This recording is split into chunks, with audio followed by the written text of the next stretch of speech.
Welcome everyone, and thank you for joining us for the Grantmakers in the Arts webinar, Arts Funding Programs for ALAANA Artists and Arts Organizations. I'm Sujin Chun, Program Manager here at Grantmakers in the Arts. Today's session is a continuation of GIA's focus on advancing racial equity in arts philanthropy.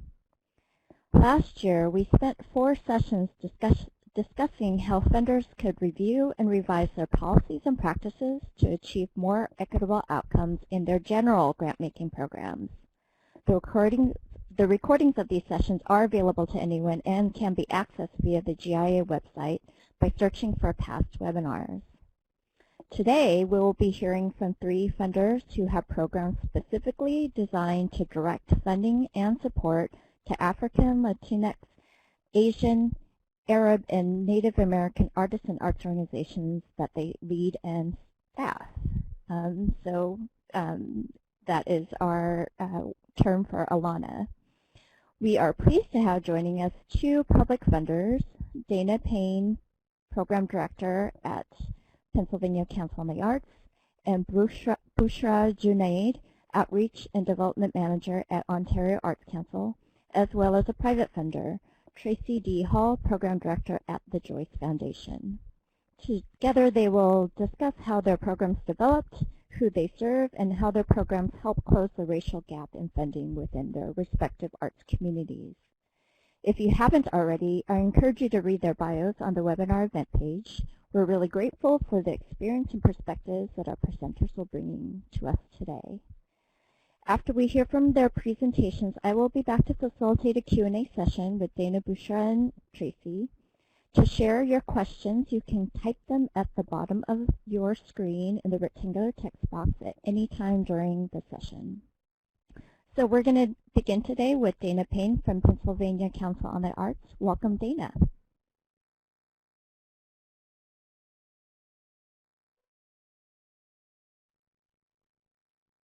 Thank you, Sujin. On behalf of the Council on the Arts, I'd like to thank you for inviting us to participate in this webinar. Let's get started.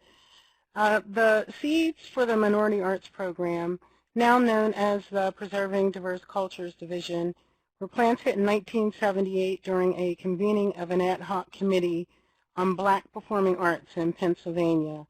The convening was established to address the lack of appreciation, knowledge of, and support for art forms reflective of African American culture.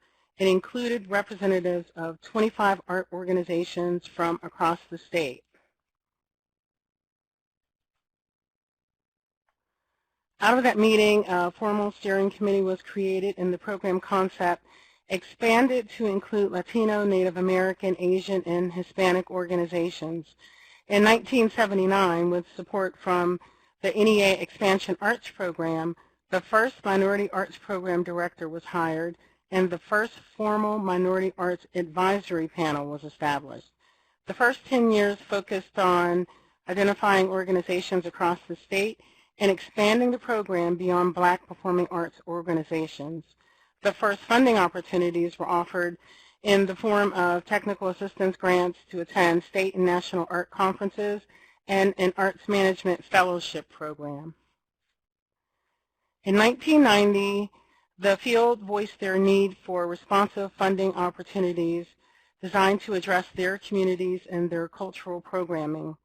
And after an evaluation of the services that we've offered during those first 10 years, we sought to develop strategies to strengthen our commitment to arts and cultural programming and identified 4 challenges that were contributing to the demise of cultural organizations and events in the Commonwealth's diverse communities. The 4 challenges identified were the lack of multicultural literacy, awareness, and preservation, the need for technical assistance with general organizational development, advancement, needs assessment, and stabilization, the lack of communication links and networking, and the need for the identification, education, and training of future administrators. The Strategies for Success program addresses and supports organizational development for organizations, programs, and projects whose mission and artistic work are deeply rooted in and reflective of African American, Latino, Native American, Asian, and Hispanic perspectives. The organization's programs and staff are representative of those communities.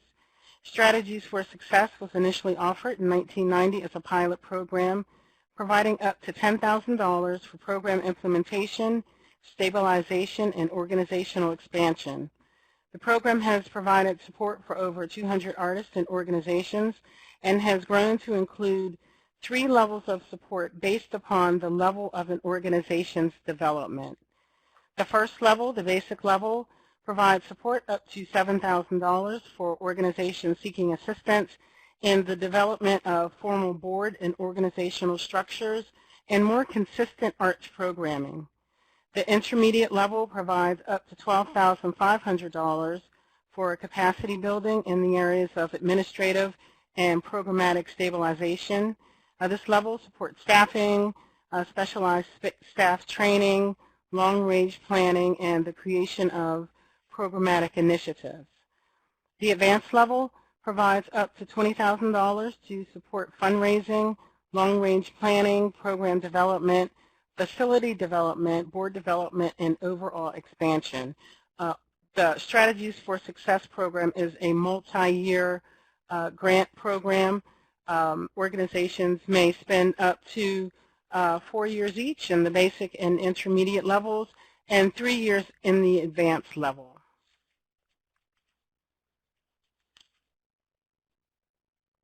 Now these are the programs that you see. These are the current programs that have become the core for the division.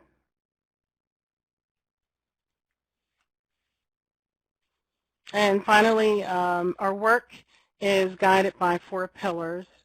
The first one is the support and acknowledgement of the fact that the work that we do is experience and time intensive. In order to contribute to the advancement of the field, we have to build relationships with artists, organizations, and communities, and that takes time. You have to have experience with, or at least a general sense of the artists, organizations, and communities that you will be serving in order to begin to establish relationships. This pillar segues into the second pillar, working within communities. Working within communities, building and maintaining relationships, and creating open lines of communication is accomplished over the course of continuous formal and informal site visits throughout the state.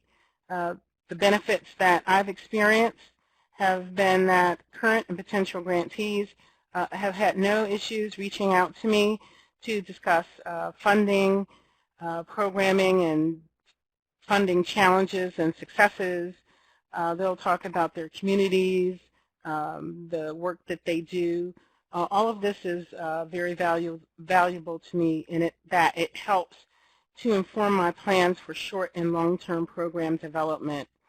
The third pillar is to examine funding models internally and externally, and to participate in conversations within the field to determine ways in which we can create models that provide a more immediate response to community issues, serving as an institute as opposed to an institute. And fourth, unhitching funding from development or technical assistance requirements and support artistic programming. Our community-based engagement project grant supports artist-led collaborative projects in underserved communities without the usual requirements or restrictions of other programming. The applicant does not need to be an organization, and the application process is much more streamlined. So the images that you've seen throughout this presentation represent the artists, organizations, and communities that we have served over the years. For more information, I would invite you to visit our website at www.arts.pa.gov. Thank you very much for having us participate, and I would now like to hand the presentation over to Bushra Junaid from the Ontario Arts Council.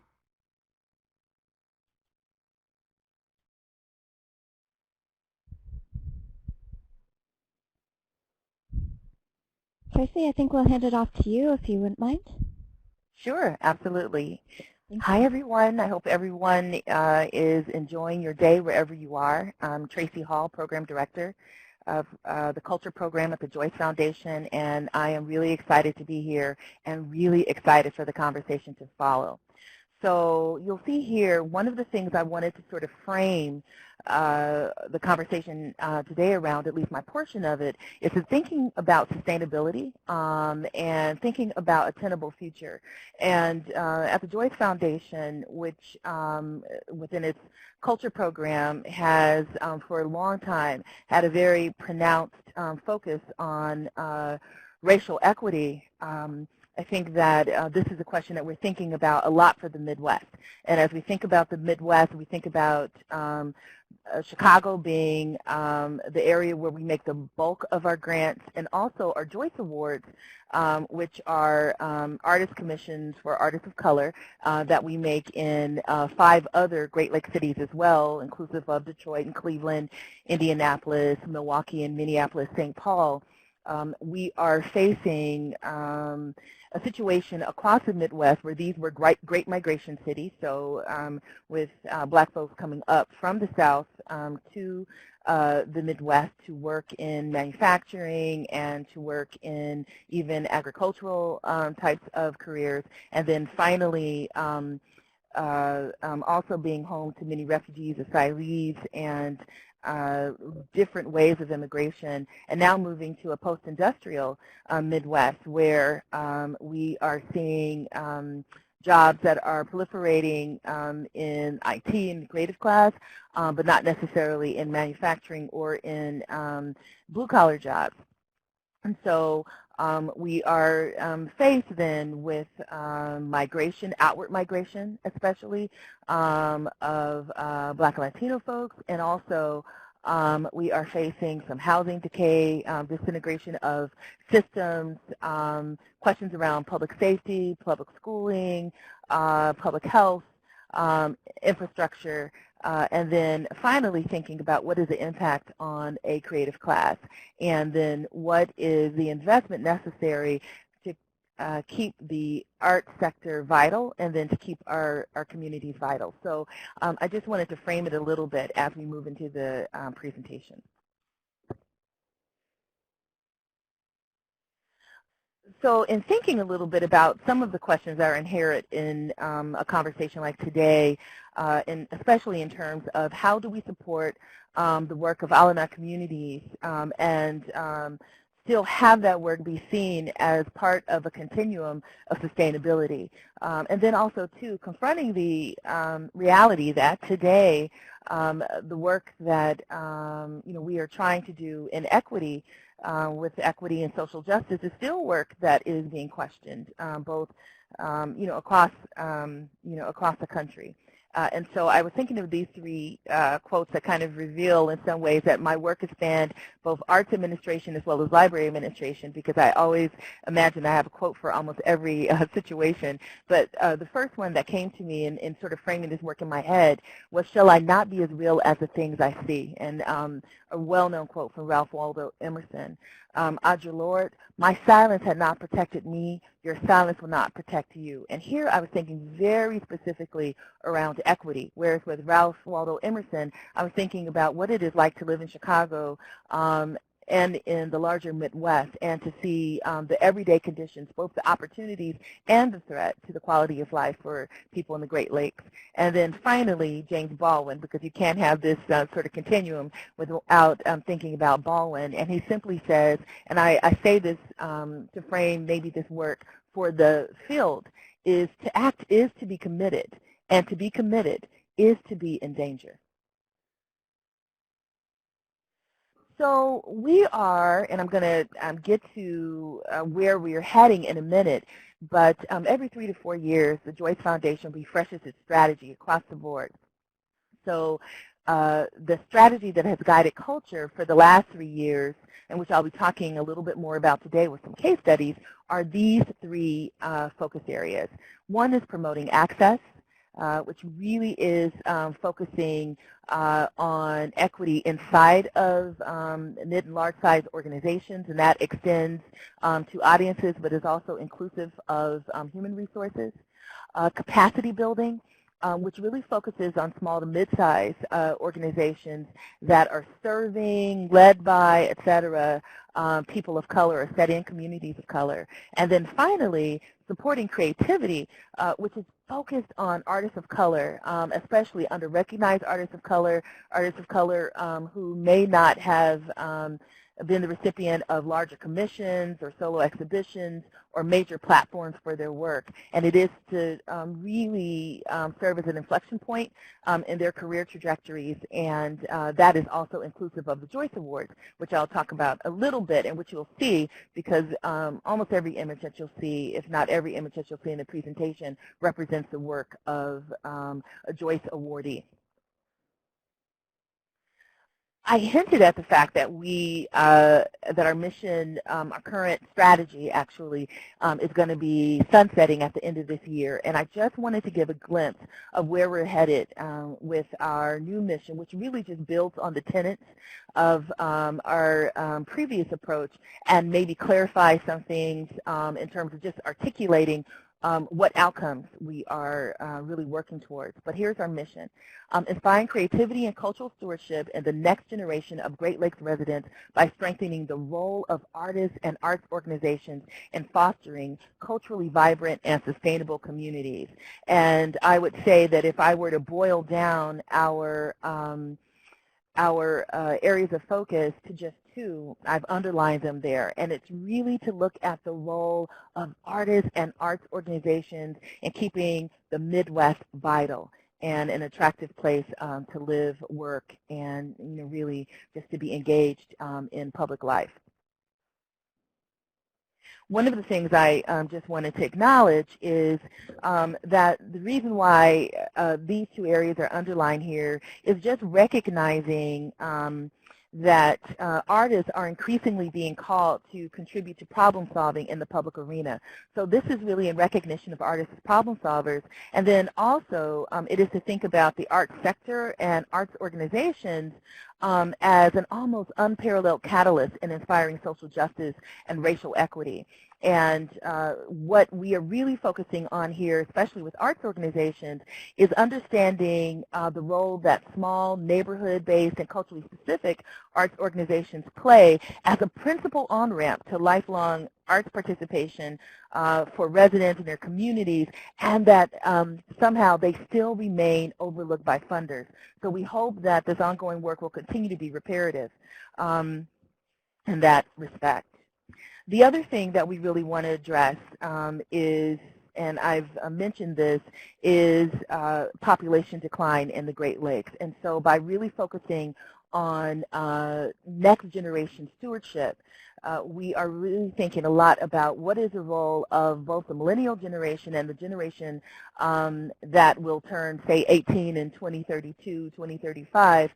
What is our role in supporting the creative life that they will have and experience and contribute to in the Midwest, and that will both retain them and then attract others to the region? So I want to talk a little bit about evidence-based work towards inclusion in the arts. And these are some quotes here from just some articles that are influencing our work, and I just really wanted to share them. The one that I really wanted to pay attention to is the fact that, the others are talking a lot about race and representation in the sector. Especially thinking about Illinois, the issue around unemployment. But finally, I think one of the things to think about is a creative class, is to think about the fact that as we experience population loss, specifically the first couple of decades, recent decades, the cities in the Midwest were experiencing, what we know as white flight. And now what they're experiencing is Latino and Black flight, but noticeably and notably black flight. And here is an article that I just actually want to read a quote because I put it here for a reason. As blacks take flight, that shifts Chicago's role nationally as a center for African American culture. And so, you know, from Sun Ra to Chance the Rapper, and I'm just there just thinking about music. But, you know, Theaster Gates, as well as Maria Gaspar, and I could go on in terms of art and civic practice. Some of the canon has been created here.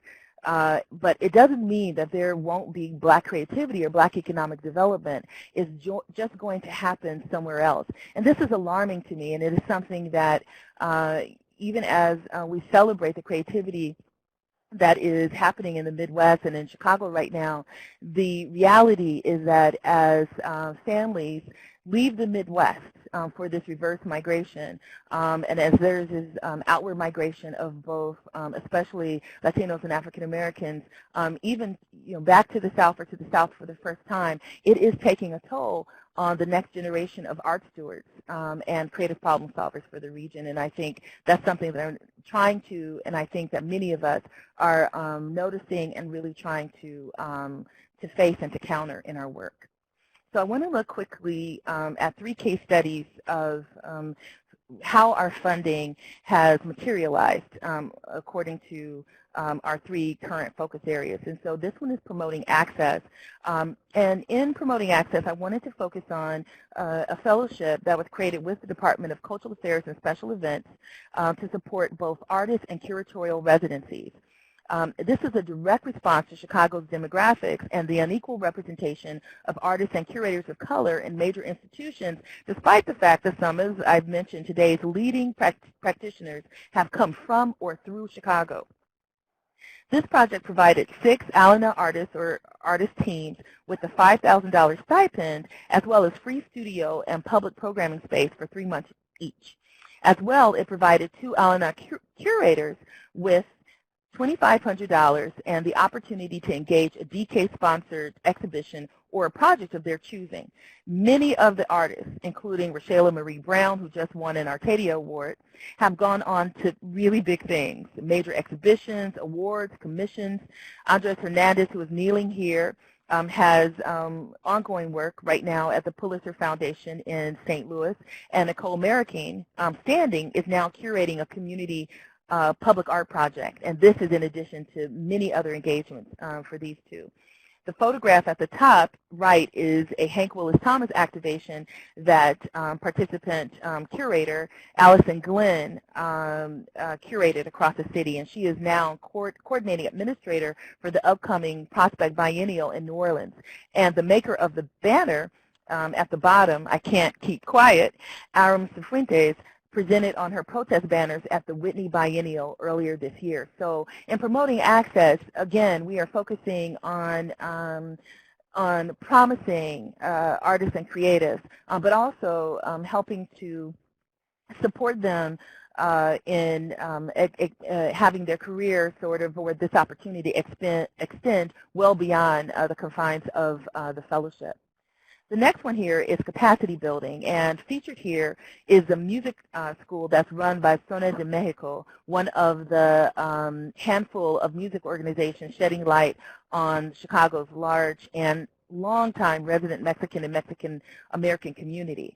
So for context, Latinos comprise almost a third of Chicago's population, and 85% of that Latino population is Mexican or Mexican-American. In Chicago, like in other post-industrial Midwest cities, there's a long and troubling history of downtown or city center restricted institutions. So we sort of have an uneven playing field even in terms of arts institutions. So for instance, in Chicago, we have many theaters on the north side or downtown, but we only have 2 on the south side of Chicago and none on the west side. And if you know the geography of Chicago, then you would know how alarming that is. But it is also commensurate with what we see across other regions in the Midwest and other places in the U.S. So this capacity building strategy has really allowed us to implement recommendations that I think are found across many studies in the sector. One is to increase the number of grants to neighborhood arts organizations such as Sones de Mexico, and also to support research and initiatives that are really designed to increase arts engagement. So what our goal is with capacity building here is to help organizations that are set in or primarily serving culturally specific or underserved communities actually expand both their programming as well as their resources to provide that really high quality first on-ramp arts experience that is so needed and which should be equitable across the city. Lastly, I'm going to focus on the Joyce Awards with supporting creativity, which is the Joyce Awards are one way that we facilitate this strategic objective, not the only way. But now that the Joyce Awards in 2018 will be 15 years old, I definitely want to make sure that we talk about them. They were created primarily to support artists and makers of color at pivotal times in their careers, and the award directly confronts the fact that artists of color often do not have the same opportunity to have their work shown, written about, documented, or assigned reflective market values at the same rate as their counterparts. Artist Sanford Biggers, whose work we saw earlier, Terrell McCraney of theater and Moonlight fame, actor and playwright Sandra Delgado, whose image opened up this deck, have all been Joyce Award winners. And here we have the lauded printer, Amos P. Kennedy, who said in a talk that I heard him give, that I was present to hear him give, that in his career, even though he is well known and is the face of modern day letterpress, that the Joyce was only one of 2 grants or awards he's ever won in his career. And that to me says a lot about why I think the Joyce Award is needed and is so important. To date, we have awarded almost 60 Joyce Awards, and we look forward to continuing that legacy. Some final thoughts connecting racial equity to community resilience, because I'm really framing it that way. Again, I started with this idea so that the future itself is tenable. I see equity and it is central to Joy. I see equity as really central to the work of grant making in the 21st century period, across board and across discipline, across sector. But equity is also central to the Joyce Foundation's mission to improve quality of life, to promote community vitality, and to strive for a fair society. And for that reason, it starts as an input. If I were to say an answer to, I think, the larger question in closing of the day is, how do we frame our programs so that they are not seen as exclusive or discriminatory? I would definitely say that we at Joyce really try to make sure that our work is evidence-based. So we're thinking about the overall population, and one of the things that we see is troubling, for the next 2 decades or so in the Midwest is stemming the tide of flight, but understanding population flight and disinvestment in communities. But we see supporting ALAANA communities as central to that work. And we also want to frame the work of racial equity and social justice within notions of future viability and creativity, talent, as well as community cohesion. So how do we do this? We do this with rigor, due diligence, and to make sure that we are doing both a qualitative as well as a quantitative analysis of the performance of our investments. I'll stop here, and I really look forward to our conversation. And I hope and I think I'll be turning it over to Bushra at this moment. Thank you so much. So we have some technical difficulties. We are going to get Bushra on the phone. So if you will give us just 1 minute so we can connect that phone bridge, and we will get her on. Hello, we're everyone. Glad to have you joining us. Hello. Okay. All right. So I can't, I'm having some technical difficulties on this end. I apologize. But Steve, I'm going to ask you to navigate through the slides for me. And I'll just say next slide when I'm ready. So hello, everyone. I'm Bushra Junaid, and I'm the Outreach and Development Manager at the Ontario Arts Council, which is located in the city of Toronto in Ontario, Canada. And I'd like to begin by acknowledging the diversity of the First Peoples of this area, known as Takaranto, and honor the stewardship of the Huron-Wendat, the Iroquois Haudenosaunee, the Anishinaabe, and the Mississaugas of the New Credit. Today, the meeting place of Toronto is the home of many Indigenous people from across Turtle Island, and we are grateful to have the opportunity to work in the community on this territory. My presentation is going to begin with OAC's equity commitments more broadly, and then discuss a funding program for Indigenous arts professionals and arts professionals of color more specifically. Next slide, please.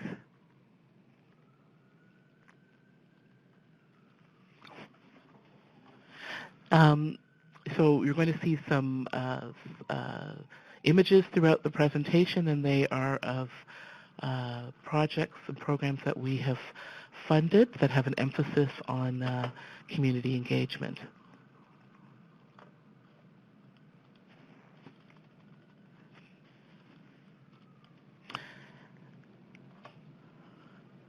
And I do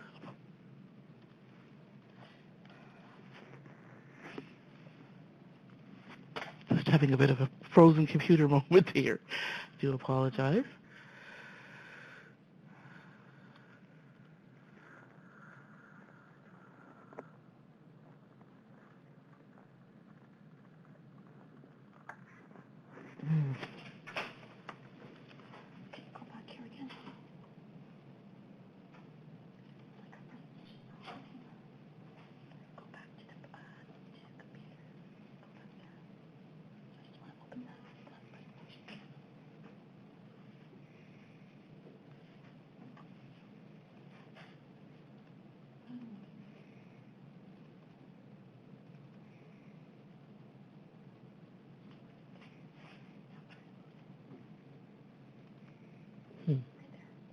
While we have Bushra's technical difficulties, why don't we go ahead and maybe start with a few questions, and then Bushra, when you get your computer working again, maybe we can continue on with your presentation. How does that sound? Yeah, sorry about this.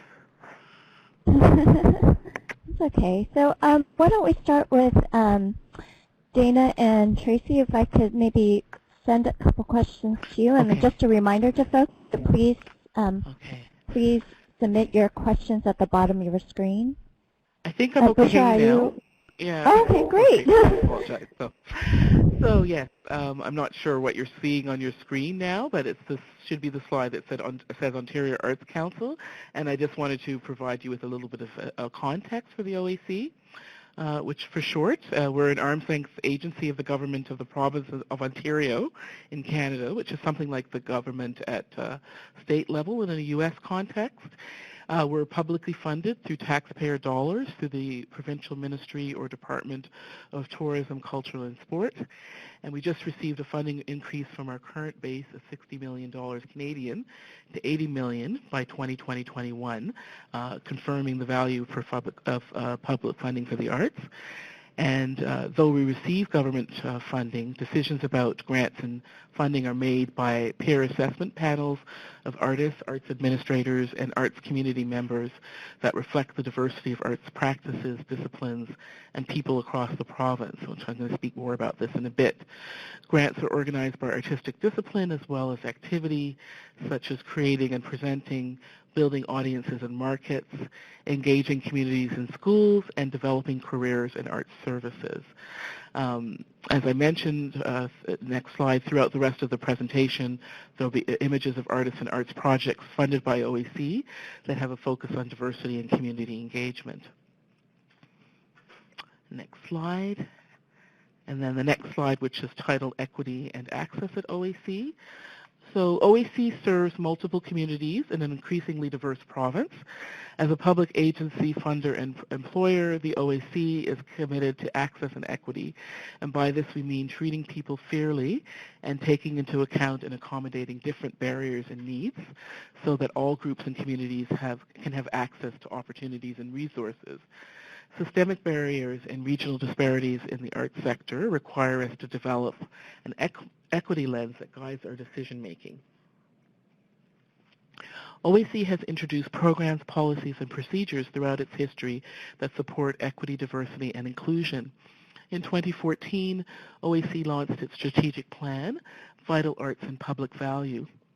Included in this plan, included in it was OAC's equity plan, which outlines the specific objectives the organization is committed to achieving in order to address and remove barriers in its programs, services, and processes.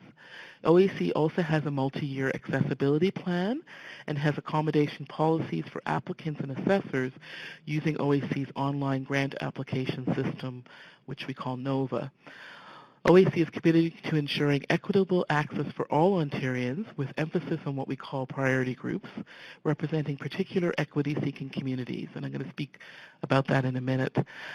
Peer assessment is an important principle and practice at OAC, and through that we strive to ensure that our assessment panels represent the range of applications received for a funding program deadline and reflect the diversity of the province.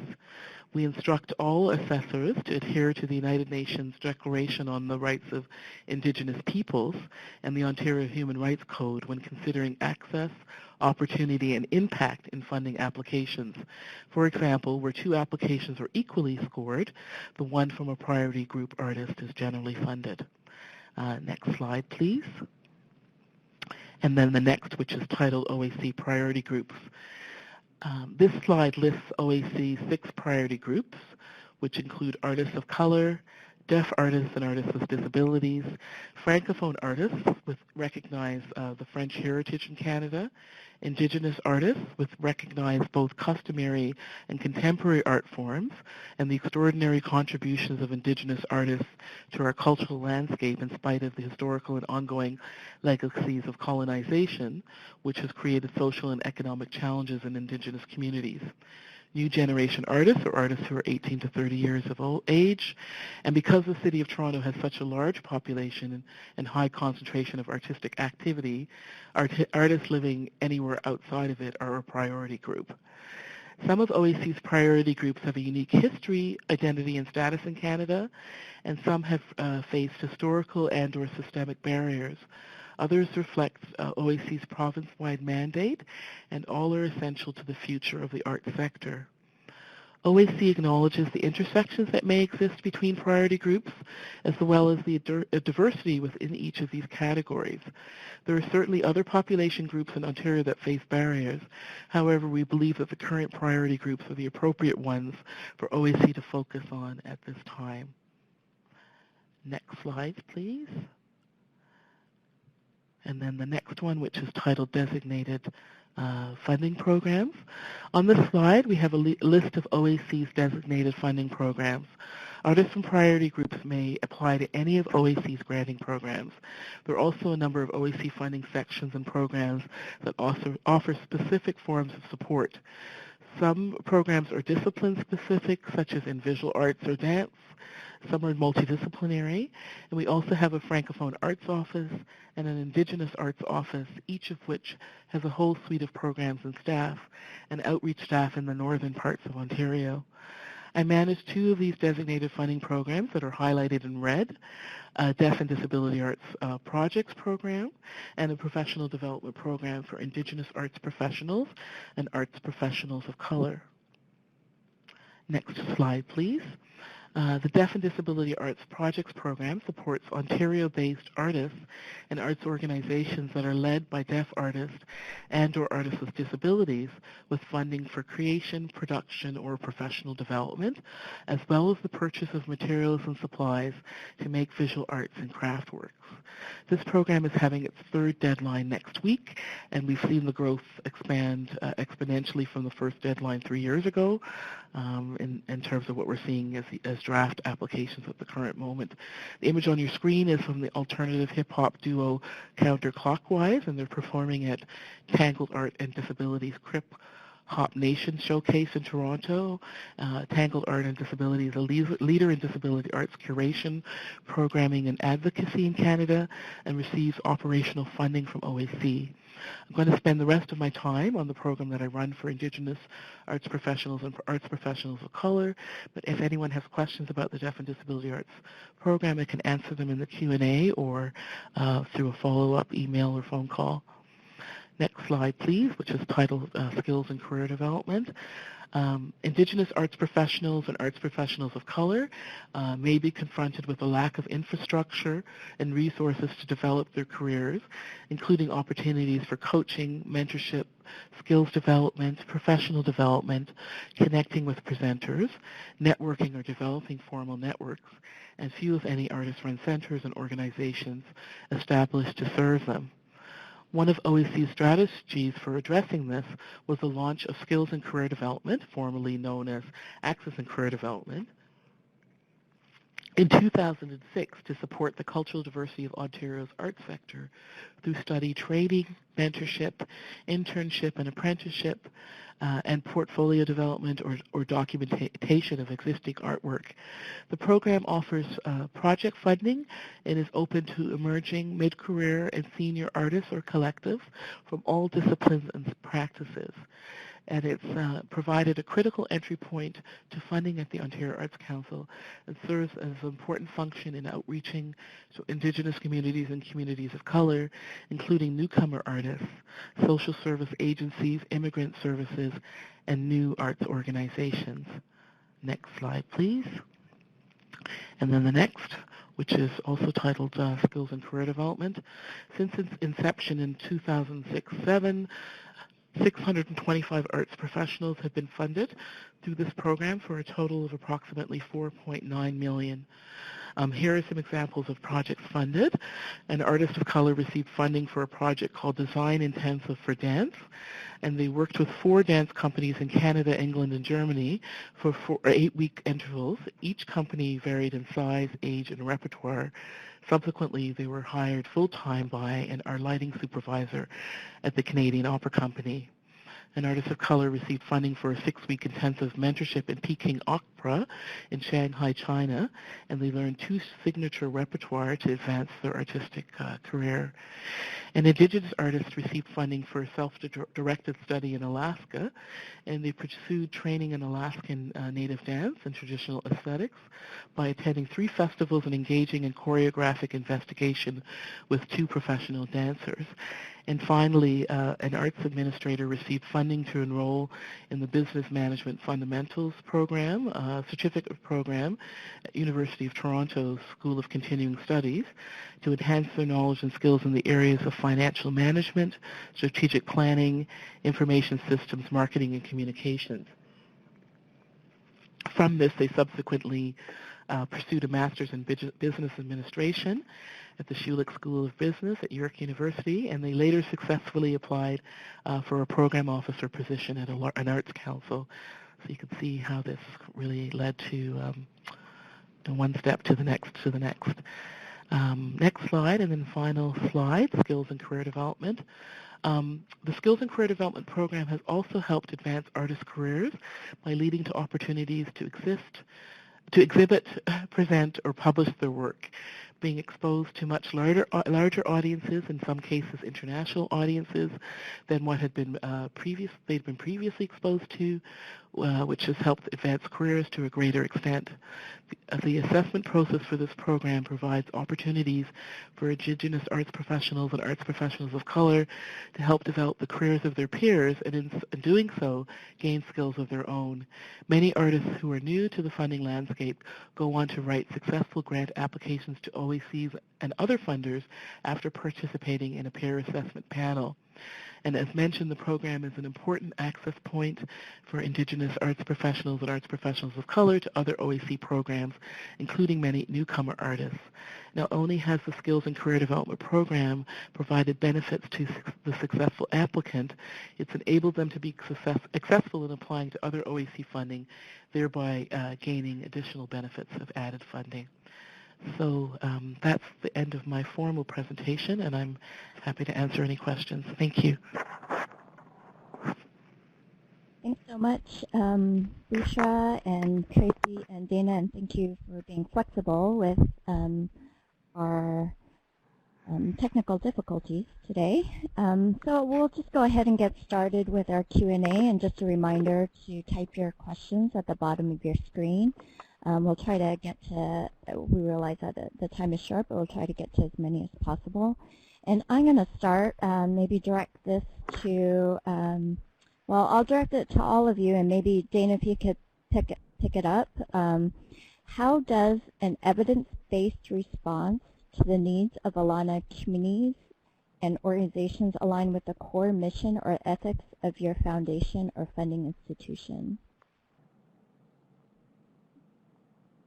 Okay, so our mission at the Pennsylvania Council on the Arts is to foster the excellence, diversity, and vitality of the arts in Pennsylvania and to broaden the availability and appreciation of those arts through the Commonwealth. And that aligns with the goals of the Preserving Diverse Cultures Division and the programs and initiatives that we offer our constituents, especially the availability in diverse, underserved communities, and then the appreciation of those arts, and that's promoting the artists and the organizations and the cultures and the work that they do, promoting them across the state to you know, all communities, and to broaden their reach and understanding of those cultures and the art that they present. Great. Thanks, Dana. Bushra. So I think, as I was sort of aligning to, we have our equity vision and plan, which sort of affirms the work that we do with and our support for priority groups here at OAC. And one way that we measure that, or is through our voluntary self-identification, where we ask applicants and peer assessors to, on a voluntary basis, identify who they are, and we keep this separate from the peer assessment process, but it allows us to have a notion of a sense of who is applying for a program, who is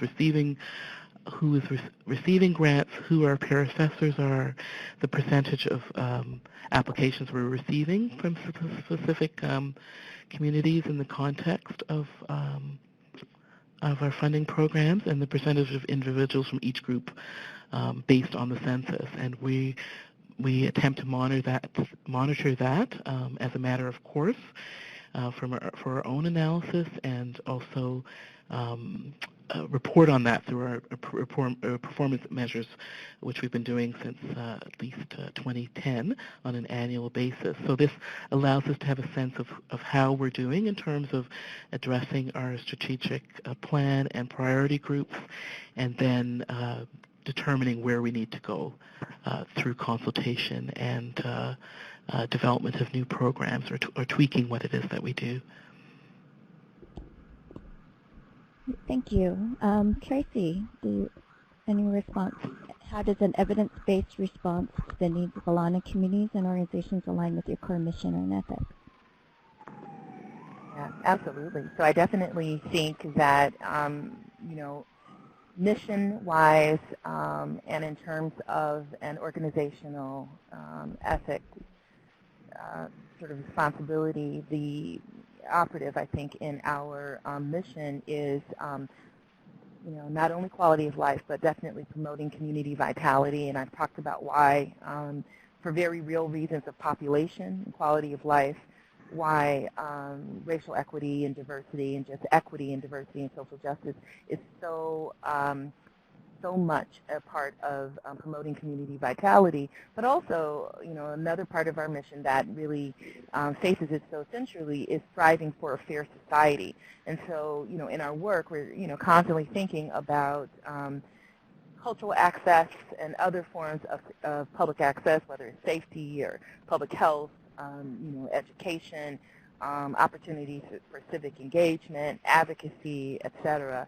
And, again, going back to this notion of community vibrancy and stability is, what is going to, attract and retain talent in the region and community stewards. So I think the evidence-based piece is making sure that we're not thinking about racial equity or diversity or social justice, as an altruistic effort, but really understanding that it is part of, a sustainable future for the Midwest and the Great Lakes cities, which is, where our focus is.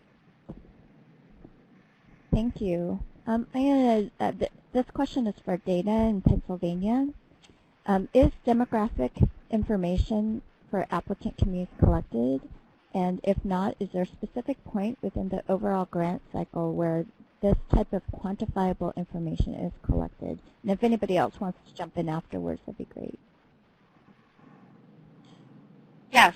That information is actually the information is collected, and we save that. We save all of that data. It's collected via the applicant description of their organization, the mission, looking at the founders, the staff, the communities that they serve, the art that they present.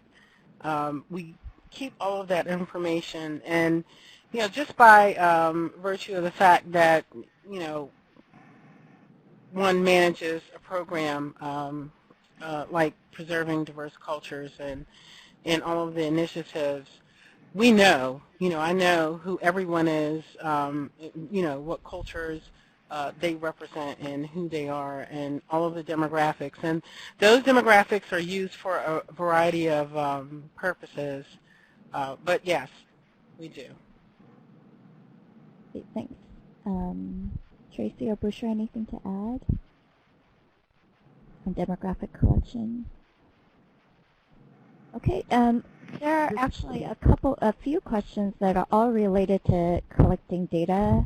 How do you collect data for qualitative and quantitative analysis? How do you measure your impact? What tools do you use for data collection? And Tracie, why don't we start with you? Yeah, so we definitely collect data.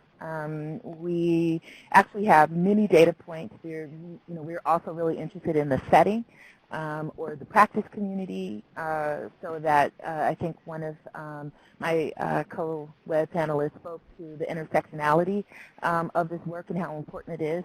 So we are also looking for context.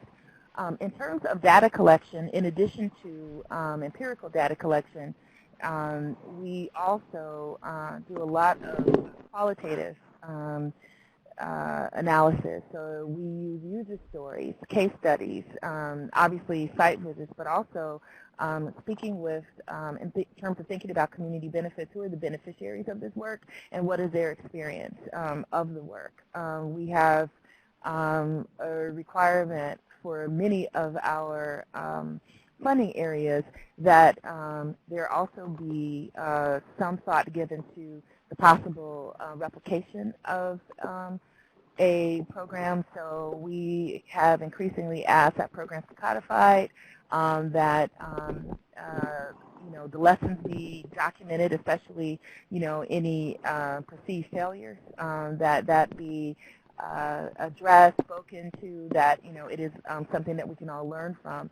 And then also I think there is this opportunity that we do, especially at the end of a cycle, which is to engage many of our grantees together so that they can begin speaking and share with each other lessons from the work. So I think that that becomes really important, especially to the type of work that we are trying to fund in regards to equity, that the work and the practice not happen and disappear in a vacuum, that it be scaled, that it be transparent, that it be documented, so that other people can learn from it. So we definitely have that public-facing attitude, and we really want to do more in terms of platforms and finding platforms for that, but we are not doing some type of grant analysis that is just inward-facing so that we can prove ROI, return on investment or impact on our investments. But what we're really looking to is to say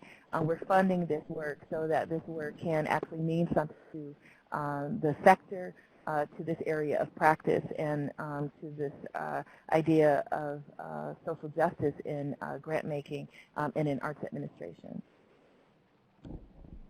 Thank you. Bushra, do you have anything to add?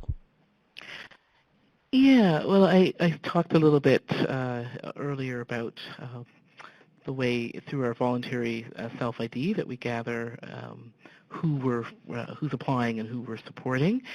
But we're also a member of a joint effort of other arts funders across the country called CADAC, which stands for Canadian Arts Data, and it's a web-based application that we collectively are able to